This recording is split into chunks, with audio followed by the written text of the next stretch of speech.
रामकृष्ण हरी, स्वागत आहे प्रतीक्षाच रेसिपीमध्ये।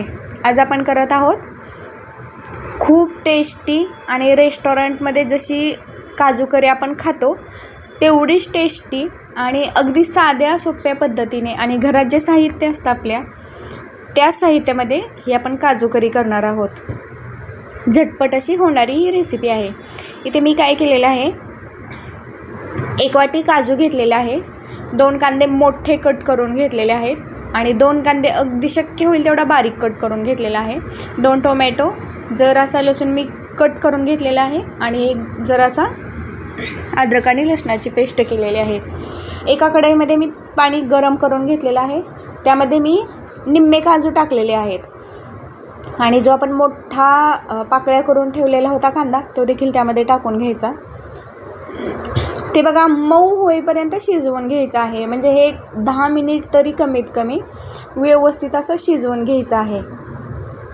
एखादी तुम्ही कुकरची शिट्टी जरी काढली ना तरी बघा ते पटकन होऊन जातं। आता एक 10 मिनिटानंतर हे व्यवस्थित असं शिजलेलं आहे, मऊ झालेलं आहे। नंतर ते एका प्लेटमध्ये मी काढून घेते। आता ते थंड होण्यासाठी ठेवलेलं आहे, तोपर्यंत मी इकडे फोडणी घालते। तेल टाकलेलं आहे।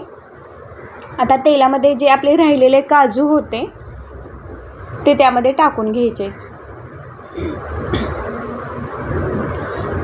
बघा इथे मी व्यवस्थित असे काजू हलवून ते तळून घ्यायचे आहेत। असा त्याचा कलर देखील बघा बदलतोय, असा गोल्डन गोल्डन असा त्याला कलर आलेला आहे। इथे बघा मंद आचेवर व्यवस्थित असे खरपूस मी काजू इथे भाजून घेतलेले आहेत। हे तेलामध्ये जर काजू तळले ना तर त्या आपली जी काजू करी आहे त्याची टेस्ट देखील खूप छान लागते। हे आपण करीमध्ये अखंडाचे काजू टाकणार आहोत, त्यामुळे त्याची छान अशी टेस्ट लागते। आता त्याच तेलामध्ये राहिलेल्या मी कट केलेला लसूण टाकला आणि तो जर असा तडतडल्यानंतर त्यामध्ये जो आपण बारीक कट करून घेतलेला कांदा होता तो देखील टाकून व्यवस्थित असा भाजून घ्यायचा तेलामध्ये। इथे बघा साईडला शिजवून घेतलेला कांदा आणि काजू देखील थंड होतोय, मध्ये मध्ये ते हलवत राहायचं म्हणजे ते पटकन थंड होतं। नंतर त्यामध्ये मी जे अद्रक आणि लसणाची पेस्ट केलेली होती ती देखील टाकून घेतली आणि नंतर शक्य होईल तेवढा बारीक कट केलेला टोमॅटो आहे तो देखील त्यामध्ये टाकून घ्यायचा। हे जास्त बारीक केलेलं काय होतं की कांदा आणि टोमॅटो तो पटकन शिजला जातो आणि तो पटकन शिजल्यामुळे तो स्मॅश होतो आणि त्यामुळे काय होतं तर प्युरी करायची गरज पडत नाही आणि प्युरीपेक्षा जे कांदा आणि टोमॅटो शिजवून घेतलेलं असतं ना ते जास्त टेस्टी लागतं। त्यानंतर मी त्या कांदा आणि टोमॅटोमध्ये मीठ टाकून घेतलं आणि ते 5 मिनिट एक वाफ काढून घेतली। इकडे बघा जे आपण काजू आणि कांदा शिजवून घेतला होता थंड होण्यासाठी तो देखील मी मिक्सरमध्ये त्याची पेस्ट करून घेतलेली आहे आणि जे कांदा टोमॅटो आपण शिजण्यासाठी ठेवलेलं होतं ते देखील बघा इथे छान असं मऊ झालेलं आहे। एका चमच्याच्या सहाय्याने मी बघा असं स्मॅश करते। आता त्यानंतर त्यामध्ये 1.5 चमचा मी धने पावडर टाकलेली आहे। धने पावडर ही शक्यतो घरची वापरायची। धने भाजून त्याची व्यवस्थित अशी बारीक पावडर करून घ्यायची।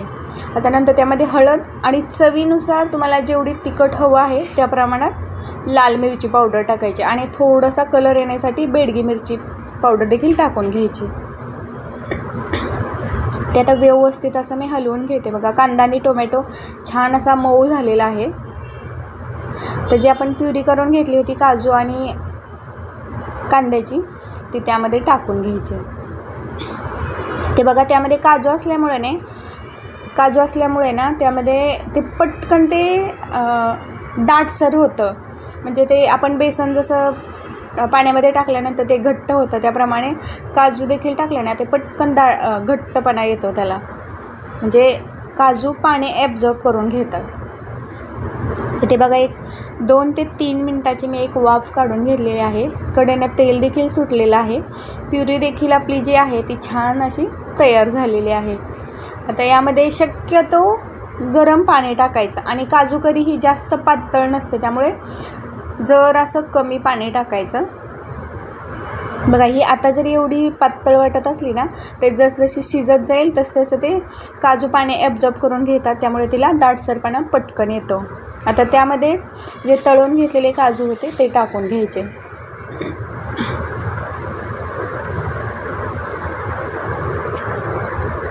चॅनलवर जर नवीन असाल तर नक्की सबस्क्राईब करा, लाईक करा आणि शेअर देखील करा.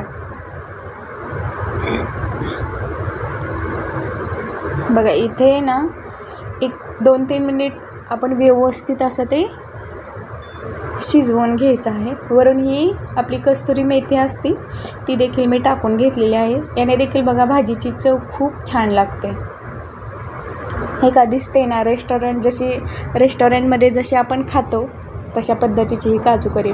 आता ही आहे फ्रेश क्रीम. बघा तुम्ही बाहेरून देखील आणून ती टाकू शकता, परंतु मी इथे काय केलेलं आहे, जराशी दुधावरची साई आणि जर असं दूध मिक्सरमध्ये ते बारीक करून घेतलेलं आहे, म्हणजे फेटून घेतलेलं आहे आणि त्याची फ्रेश क्रीम घरच्या घरी तयार केलेली आहे. आता ती देखील त्यामध्ये थोडीशी टाकली आणि ते व्यवस्थित असं हलवून घ्यायचं. इथे बघा फ्रेश क्रीम टाकली ना तर काजू करीची टेस्ट खूप छान लागते. शक्यतो फ्रेश क्रीम ही काजू करी करत असताना टाकायचीच. आणि लास्टला डेकोरेशनसाठी मी वरती थोडीशी क्रीम टाकते. दिसायला देखील सुरेख दिसते आणि चवीला देखील अप्रतिम अशी लागते. तुम्हाला ही रेसिपी कशी वाटली मला नक्की कमेंटमध्ये सांगा आणि सबस्क्राईब करायला विसरू नका. व्हिडिओ पाहिल्याबद्दल खूप खूप धन्यवाद.